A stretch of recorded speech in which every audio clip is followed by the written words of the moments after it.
je poursuis mon petit chemin sur Irénée, un homme de paix. Je voudrais dire aussi que c'est un grand théologien, que c'est un homme profondément spirituel et que peut-être d'abord, c'est un pasteur, quoi. À l'intérieur de cette église de Lyon, il va veiller sur ses fidèles.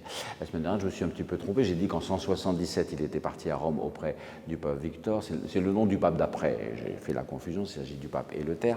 Et quand il revient ici, donc, il s'aperçoit qu'il y a des gens qui ont pris les éléments de la tradition chrétienne et de la Bible, et puis ils en ont fait une espèce de science supérieure, une gnose, comme on dit, des gnostiques, et ils disent, bon, il y a des petites choses qu'on essaie de faire croire aux gens qui ne sont pas très cultivés, mais moi, je vais vous expliquer les choses mieux et de plus haut. Et alors là, il dit, ça, c'est pas possible. Parce qu'en fait, Jésus dit que la foi, je te rends grâce car tu as caché cela aux sages et aux savants et tu l'as révélé aux tout petits. La foi, ce sont des choses simples, elles sont accessibles à tout le monde, elles ne sont pas réservées à une élite qui aurait un savoir supérieur, ce n'est pas possible. Et en fait, son gros travail théologique, ça va être cela. Quand on donne les Écritures aux gens, on leur donne du bon lait qui va nourrir des enfants, on leur donne du bon pain qui va les nourrir et les fortifier, et la doctrine chrétienne, c'est simple. Ce n'est pas ces espèces de pseudo-savants qui vous font des élucubrations, c'est l'écriture telle qu'elle est. Il a une comparaison très jolie, il dit « L'Église est comme une mère, et elle donne le sein, elle allaite ses enfants avec le bon lait des Écritures. » Et donc lui, il veut vraiment que l'Écriture arrive et passe partout.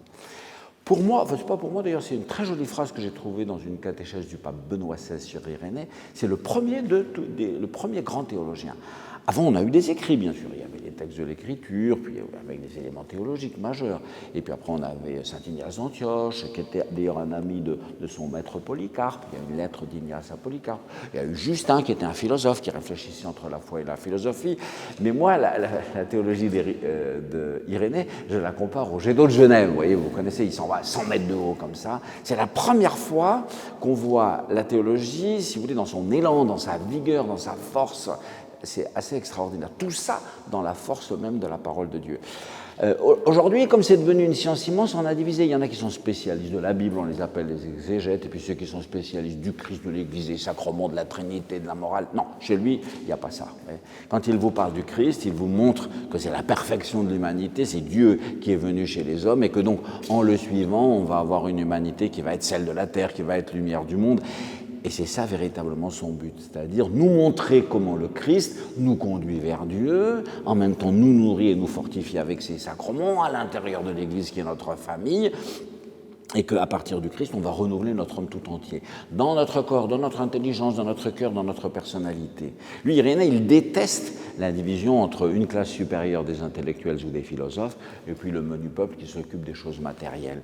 L'homme tout entier est dans son corps, dans sa personnalité, dans son âme, dans sa psychologie, si vous voulez, et puis après dans sa vie spirituelle. Et c'est cela, véritablement, que Irénée va travailler. Voilà la première chose que je voulais dire à son sujet, c'est que c'est un théologien extraordinaire, le premier dans l'histoire de l'Église. Du coup, eh bien, il va être le père pour tout le monde, tous les théologiens d'Orient et tous les théologiens d'Occident, ils vont s'inspirer de sa pensée.